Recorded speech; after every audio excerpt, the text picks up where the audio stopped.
నమస్తే, welcome to iDream social spotlight with Kavitha.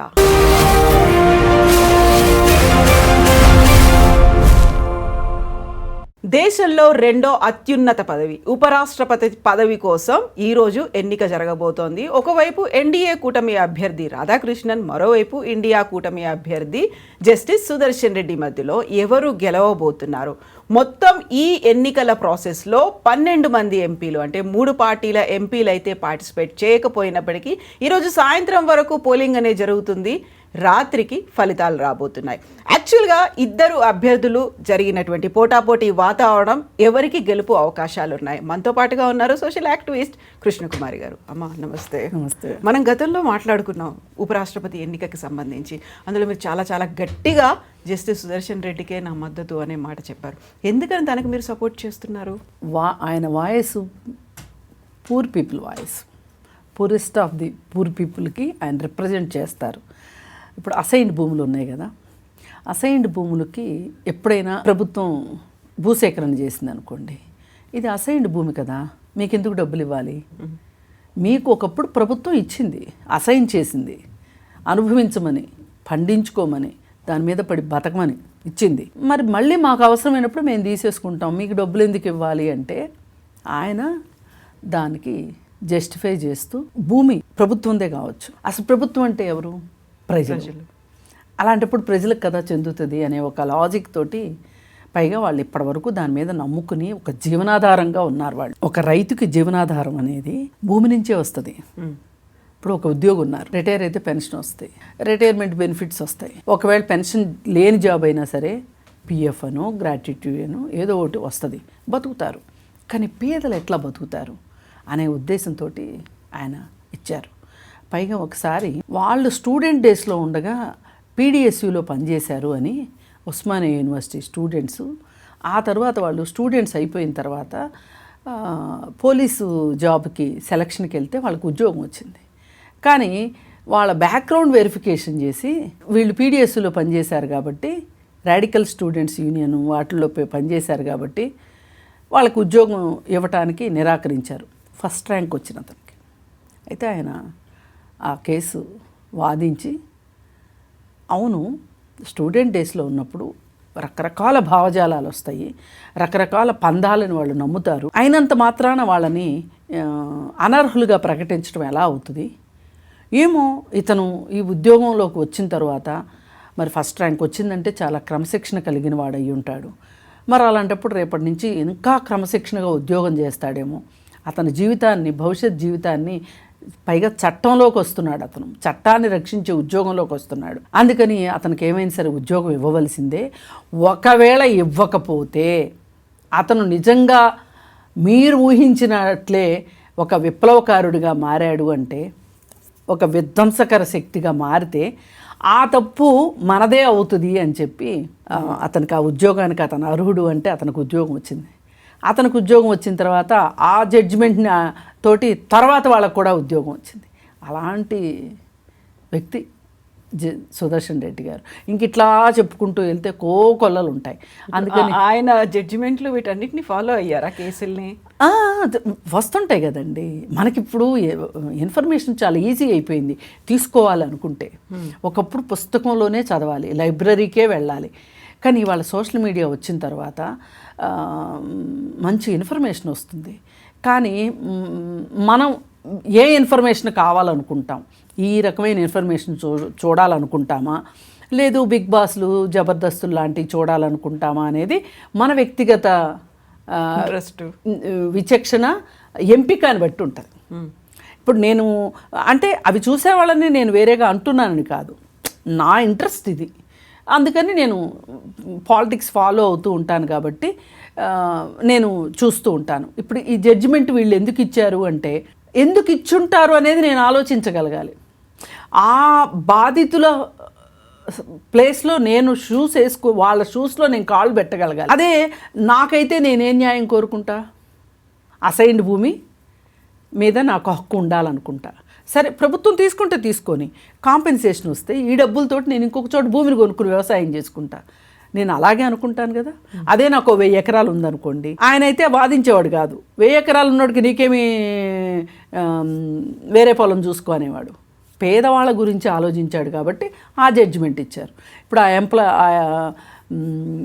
SI ఉద్యోగానికి ఎంపికైన అతను ఉన్నాడు, అతను కేసు వేసుకున్నాడు, ఆయన ద్వారా వేసుకుంటే ఈ రకమైన జడ్జిమెంట్ వచ్చింది.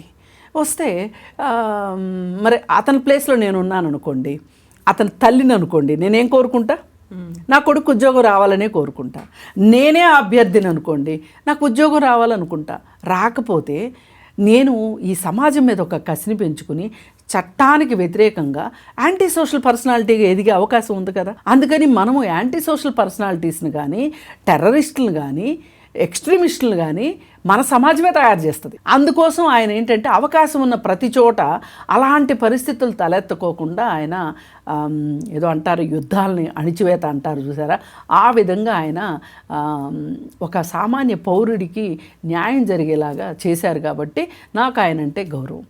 పైగా ఆయన ప్రజాస్వామ్యాన్ని అమితంగా ఇష్టపడే వ్యక్తి కాబట్టి మనం ఆయన్ని గౌరవించాలనేది నా ఉద్దేశం. కానీ దురదృష్టవశాత్తు అమిత్ షా ఆ విధంగా వ్యాఖ్యలు చేయటం, ఆయన సల్వాజుడుంకి వ్యతిరేకంగా ఇచ్చాడుగా, అంటే దాన్ని రద్దు చేస్తూ ఇచ్చాడు కాబట్టి ఆయన కూడా అలాంటి వ్యక్తే, ప్రో నక్సలైట్ భావజాలం ఉంది ఆయనకి అని చెప్పి ఆయన అన్నారు కదా. అంటే ఇక్కడ ఏమవుతుంది అంటే ఒక అత్యున్నత న్యాయస్థానం ఇచ్చిన తీర్పుని వ్యతిరేకించటం, మాట్లాడటం అనేది తప్పని నేను అనను. అది మీలాంటి వాళ్ళు, నాలాంటి వాళ్ళు తీర్పుని వ్యతిరేకిస్తూ, తీర్పుని నిరసిస్తూ ఉద్యమాలు కూడా వచ్చినాయి. తీర్పుల్ని నిరసిస్తూ మాట్లాడుతాం. మనం చేయడం వేరు. ఒక రాజ్యాంగబద్ధమైన పదవుల్లో ఉన్నవాళ్ళు మాట్లాడకూడదు. అసలు ఇలాంటప్పుడు చేయవలసింది ఏంటి అంటే, ఈ దేశంలో ప్రజాస్వామ్యం లేదు అనడానికి అతిపెద్ద తార్కాణము అమిత్ షా అంత పెద్ద స్టేట్మెంట్ ఇస్తే కోర్టులు కలగజేసుకోకపోవటం. ఇది కోర్టు సుమోటోగా తీసుకోవాలి. మరి మీరెట్లా చెప్తారు సుమోటోగా తీసుకోవాలని మీరు అడగొచ్చు. కానీ ఇంతకుముందు తీసుకున్న చరిత్ర ఉన్నది. ఒకప్పుడు కేరళలో నమూద్రిపాద్ అని చెప్పి అతిపెద్ద సిపిఎం అప్పుడు ఉమ్మడి కమ్యూనిస్ట్ పార్టీయే.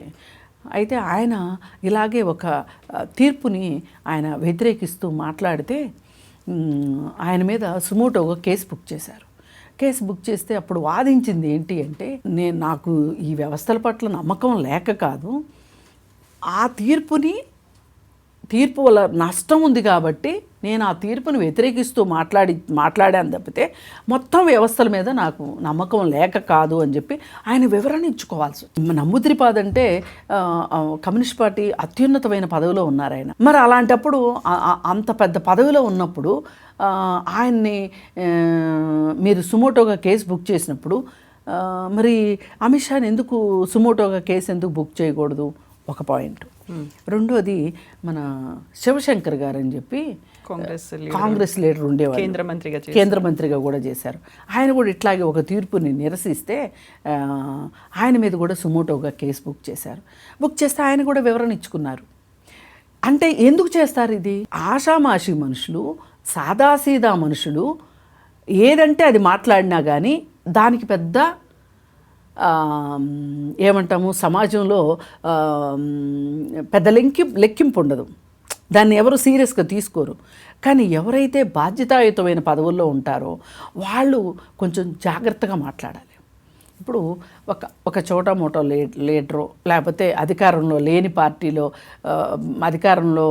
లేని పార్టీకి సంబంధించిన లీడరో మైక్ పట్టుకొని ఇష్టారీతిని 2 గంటలు 3 గంటలు స్పీచ్ ఇచ్చేస్తూ ఉంటాడు. దానిలో అంత తప్పులు ఉంటాయి, అబద్ధాలు ఉంటాయి, దాన్ని ఎవరు కేర్ చేయరు. కానీ ఒక పిఎంఓ, ఒక సీఎంఓ, ఒక కేంద్ర మంత్రి ఇట్లాంటి వాళ్ళు ఒక పేపర్ తెచ్చుకొని చదువుతారు. దీని ఉద్దేశం ఏంటి? ఎక్కడ తప్పులు దొరలకూడదు, ఇష్టారీతిని మాట్లాడకూడదు అనే ఉద్దేశంతో మీరు మీ మాటలు మీ పదవికి వన్నె తెచ్చేలా ఉండాలి. పదవి వల్ల మీకు వన్నె రాకూడదు. ఇది ఒక ఇన్స్టిట్యూషన్కి వ్యక్తికి మధ్యలో తారతమ్యం ఇదే. ఒక వ్యక్తి వల్ల ఇన్స్టిట్యూషన్కి గౌరవం సంగతి పక్కన పెడితే ఒక వ్యక్తి వల్ల ఇన్స్టిట్యూషన్కి గౌరవం దెబ్బతినకూడదు. అందుకు అమిత్ షా మీద సుమోటోగా తీసుకుని ఉన్నట్లయితే ఈ దేశంలో ప్రజాస్వామ్యం బతుకుందని నమ్మేవాళ్ళం. ఇవాళ ఆ ప్రజాస్వామ్యాన్ని బతికించాలనే ఉద్దేశంతో సుదర్శన్ రెడ్డి గారు పోటీ చేస్తున్నారు. అంతేగాని ఒక ఎనానమస్గా గెలుస్తామని కాదు. ఇవాళ ఒక చర్చ మొదలైంది సమాజంలో. ఎందుకు సుదర్శన్ రెడ్డి గారు పోటీ చేస్తున్నారు? మామూలు చర్చ గారు, గతంలో ఎన్నడూ జరగనంత చర్చ, ఒక భిన్నాభిప్రాయాలు, వివాదాలు, ఆరోపణలు అన్నీ కూడా సాధారణమైన ఎన్నికకి ఎలా జరుగుతాయో ఒక రాజ్యాంగ పదవికి సంబంధించినటువంటి ఎన్నికలో కూడా అన్నీ జరగడం గతంలో ఇంతలా జరగలేదు. భిన్నమైనటువంటి అభిప్రాయాలు ఉన్నాయి, ఒక పరస్పరంగా వినిపించేటువంటి ఆరోపణలు, ప్రత్యారోపణలు, తూతూ మేమే అంటాం కదా, అవన్నీ ఇందులో కనిపించడం అంటే అదే మరి. ఇది మా ఆషామాషి కాదు. అదే రాధాకృష్ణన్కి ఎవరు ఎదురు నించోలేదనుకోండి, బీజేపీ వాళ్ళు కొంతమంది అడిగారు, మేము పలానా అప్పుడు పోటీ పెట్టలేదు అంటే ఎలా అంటే క్లాస్ రూమ్లో నేను అప్పుడు నీకు పెన్సిల్ ఇచ్చాను, నాకు పెన్సిల్ ఇవ్వలేదు అన్నట్లుగా వాళ్ళు మాట్లాడాలని చూశారు. కానీ ఇవాళ ఈ దేశంలో ఉన్న పరిస్థితి అలా లేదు. ఇవాళ ఈ దేశంలో ఉన్న పరిస్థితి ఎట్లా ఉంది అంటే అసలు ఈ లౌకికత్వం బతకదా, సెక్యులరిజం, అలాగే ప్రజాస్వామ్యం ఉంటుందా, బీటలు వారుతుందా అనే ఒక చర్చ నడుస్తుంది వాళ్ళ సమాజంలో. ఇవాళ దీనికి గుర్తుగా సిబిఎస్ఈ సిలబస్లో డెమోక్రసీ అనే టాపిక్ని తీసి పారేశారు. సిలబస్లో లేదు ఆ టాపిక్, ఆ లెసన్ లేకుండా చేశారు. అవసరంలే, మీకు డెమోక్రసీ గురించి తెలియాల్సిన అవసరం ఏంటి? అసలు ఇక్కడ డెమోక్రసీ ఉంటే కదా రేపు పొద్దున మీ అందరికీ తెలిస్తే కనుక డెమోక్రసీ గురించి మాట్లాడతారు. చదువుకున్న వాళ్ళు ఎట్లాగో మాట్లాడరు. చదువుకున్న వాళ్ళు కూడా మాట్లాడుకోకుండా ఉండాలంటే అసలు డెమోక్రసీ అనేది ఉండొద్దు అని అలా ఆలోచిస్తున్నారు. కాబట్టి ఇవాళ సుదర్శన్ రెడ్డి గారు ఈ దేశానికి అవసరం. గెలిచే పరిస్థితులు ఉన్నాయంటారా? ఇప్పుడు నైతికంగా సుదర్శన్ రెడ్డి గారు గెలిచారండి నా దృష్టిలో. ఇది అనేది ఏంటి అంటే ఈ నంబర్ గేమ్ అనేది ఏదైతే ఉందో ఇది లాంఛనం మాత్రమే. లాంఛనంగా రాధాకృష్ణన్ గారికి ఓట్లు ఎక్కువ వస్తే ఆయన్ని ఉపరాష్ట్రపతిగా ఆయన్ని ప్రకటించవచ్చు. కానీ నైతికంగా అసలు ఇవాళ ఉన్న ఈ దేశంలో ఉన్న పరిస్థితికి, బీజేపీ పోతున్న పోకడలకి, దానికి ఎదురొడ్డి సుదర్శన్ రెడ్డి గారు నిలబడడమే ఆయన గెలిచినట్టు లెక్క. ఇంకెవరన్నా పోటీ చేయడానికి కూడా సిద్ధపడని పరిస్థితి ఇవాళ. పైగా ఆయన ఇంకొక మాట కూడా అన్నారు, నేను కాంగ్రెస్ అభ్యర్థిని కాదు అని. ఆ మాట అంటే కాంగ్రెస్ మాట్లాడకుండా ఊరుకుంది. అదే రాధాకృష్ణన్ చెప్పమనండి, నేను బీజేపీ అభ్యర్థిని కాదని. కాకుండా ఆయనకు అందులోంచి మూలాలు ఉన్నాయి, ఆయన అందులోంచి అదే కదా బాధ. ఆయనకు ఆ మూలాలు ఉన్నాయి కాబట్టే బాధ. ఆయనకు అసలు ఆ మూలాలే లేకపోతే ఆయన ఒక మామూలు వ్యక్తి అయ్యి ఉంటే గనక ఆయన కూడా ఏదన్నా ఒక రాజ్యాంగబద్ధమైన పదవిని చేపట్టి దానిలో తలమునకలు అయ్యి ఉంటే గనక, అలాంటి రాజకీయాలకి సంబంధం లేని వ్యక్తిని గనక వాళ్ళు తీసుకుని ఉంటే అసలు వాళ్ళు మనం ఇంత మాట్లాడుకోవాల్సిన అవసరం ఉండేది కాదు. అసలు రాజ్యాంగం అంటేనే నమ్మకం లేని వాళ్ళు, అసలు ఈ దేశానికి ఈ జెండానే కరెక్ట్ కాదు అనేవాళ్ళు, అలా అన్న వాళ్ళ రూట్స్ నుంచి వచ్చాడు ఆయన. ఆయన పోతపోసిన విగ్రహం ఆర్ఎస్ఎస్కి. అలాంటి వ్యక్తి కాబట్టే ఇంత ఆలోచించాల్సి వస్తుంది. లేకపోతే ఆలోచించం కదా, ఎవరైనా ఆలోచించరు కదా. అందుకని ఈయన సుదర్శన్ రెడ్డి గారు గెలిచినట్టే లెక్క. ఇంత చర్చ ఈరోజు దేశంలో ఏ విషయం గురించి జరగలేదు. ఇవాళ ఈ చర్చ ఈ విషయంలో మొదలైంది, ఇంకా అన్ని విషయాలకి పాకుతుంది అనే ఉద్దేశంతోనే జిఎస్టీ తగ్గించడానికి కూడా ఈ చర్చ ఒక కారణం. ఒక వణుకు మొదలైంది బీజేపీలో, ఒక భయం మొదలైంది. మేము ప్రజలకు వ్యతిరేకంగా అయిపోయాము అనేది. ఏ రోజైతే వాళ్ళు ఆర్ఎస్ఎస్ చీఫ్ నుంచి, మోహన్ భగత్ నుంచి, మేము ఎన్నడూ 75 ఏళ్ళ గీటురాయి పెట్టలేదు, రూల్ లేదు మా దగ్గర అని ఆయనతో చెప్పించారో ఆ రోజే అర్థమైపోయింది ఈ దేశంలో చాలామందికి బీజేపీ చాలా ప్రమాదకరమైన అడుగులు వేయబోతోంది అని. ఆ ప్రమాదకరమైన అడుగులు వేయబోతోంది కాబట్టే ఆ అడుగుల్ని మనం ఎట్లయినా సరే ఆపాల్సిందే, సంకెళ్ళు వేయాల్సిందే అనే ఉద్దేశంతోనే ఇవాళ ఈ ఎన్నిక అవసరమైంది. ఈ ఎన్నిక వచ్చింది కాబట్టి, ఈ చర్చ వచ్చింది కాబట్టి 28% నుంచి జిఎస్టీని తగ్గించారు. 4 స్లాబులు ఉన్నదాన్ని 2 స్లాబులు చేశారు. 5, 12 స్లాబులకి చేశారు. మరి ఇన్ని రోజుల నుంచి రాహుల్ గాంధీ గబ్బర్ సింగ్ ట్యాక్స్ అంటే ఎవరు మాట్లాడలేదేంటి? ఇప్పుడు అది గుడ్ అండ్ సింపుల్ ట్యాక్స్గా మారింది కదా. గూడ్స్ అండ్ సింపుల్ ట్యాక్సే, నేను కాదనట్లా. మరి ఎందుకు మీరు అది తప్పు అనుకున్నారు? ఆ ట్యాక్స్ మీరు సవరించారంటే ఏంటి? మేము తీసుకున్న నిర్ణయం కరెక్ట్ కాదు అనే కదా. మరి ఎన్ని రోజులు ఎందుకు ఈ ప్రజల్ని ఈ విధంగా ఏడిపించారు? ఆ రోజు పెద్ద నోట్లు రద్దు అప్పుడు నేను ఒక సాహసోపేతమైన నిర్ణయం తీసుకున్నాను.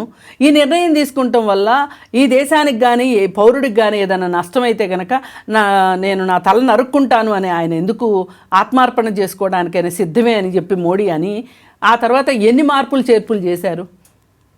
దాని అసలు లక్ష్యమే నెరవేరలేదు కదా. మీరు ఏమని చెప్పారు? బ్లాక్ మనీ అన్నారు. బ్లాక్ మనీ మొత్తం వచ్చిందా? రాలా. ఈ రోజుకి 500 రూపాయల నోట్లు దొరుకుతున్నాయి. ఈ రోజు దొరికినాయి హిమాయత్ నగర్లో 2 కోట్లు దొరికాయి. 2 కోట్లు దొరికాయి. మరి ఏం చెప్తారు దీనికి? ఈ డబ్బులన్నీ ఎందుకు బయటికి తీయలేకపోయారు మీరు? స్విస్ బ్యాంకులో డబ్బులు తీసుకొస్తున్నారు, ఎందుకు తీసుకురాలేదు? నేను ఇప్పుడు చెప్పుకుంటా వెళ్తే రేపు పొద్దున్న దాకా పడుతుంది. 2 కోట్ల ఉద్యోగాలు అన్నారు. 2 కోట్ల 20 కోట్ల ప్రతి సంవత్సరం అనేది, ప్రతి సంవత్సరం 2 కోట్ల ఉద్యోగాలు అన్నారు. ఇప్పటికి ఎన్ని సంవత్సరాలు అయిందండి? వచ్చి 11 సంవత్సరాలు.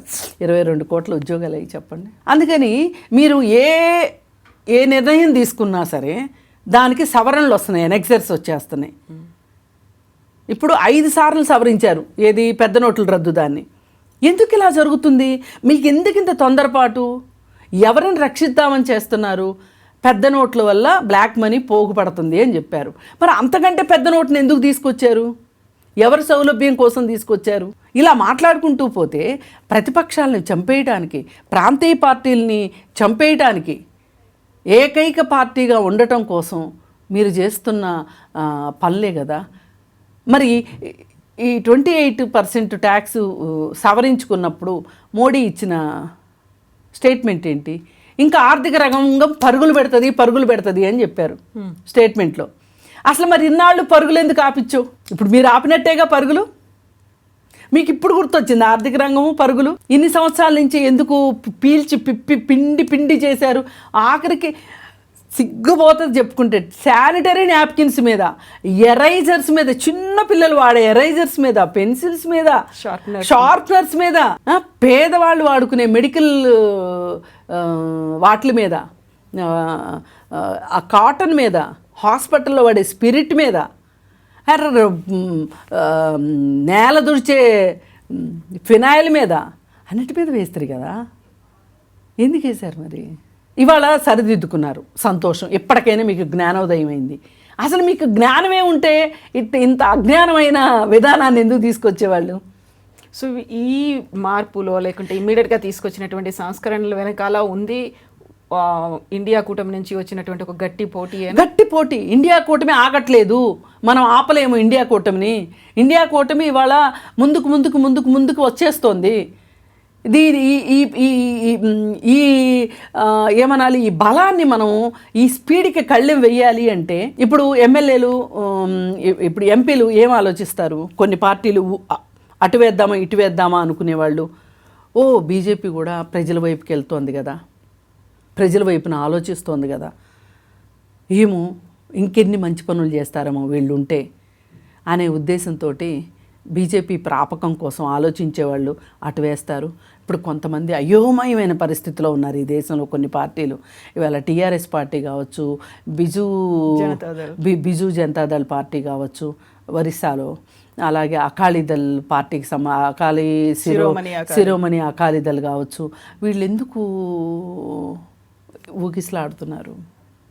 ఎన్నిక నుంచి ఎందుకు దూరం వెళ్ళారు? ఇప్పుడు వీళ్ళు ఖచ్చితంగా వాళ్ళకి ఓటేయరని తెలుసు ఈ ముగ్గురు. అందుకని వాళ్ళు చేసిన లాబీ ఏంటంటే, మీరు అసలు ఎన్నికకి రామాకండి, వచ్చారంటే అటు వేస్తే ఇప్పుడు ఒక 10 ఓట్లు అటు పడినాయి అనుకోండి, ఇప్పుడు వీళ్ళకి పడకపోయినా పర్వాలేదు, అటు మాత్రం పడకూడదు. సో దీని వెనకాల కూడా బీజేపీ ఉందా? వీళ్ళు పోటీలో ఖచ్చితంగా ఎన్నికల్లో పాల్గొన ఖచ్చితంగా. ఇప్పుడు ఇప్పుడు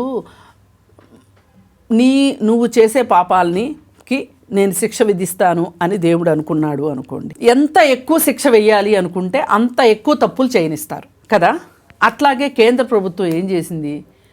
టీఆర్ఎస్ ప్రభుత్వం తప్పులు చేస్తుంది. ఎందుకు చేయనిచ్చింది?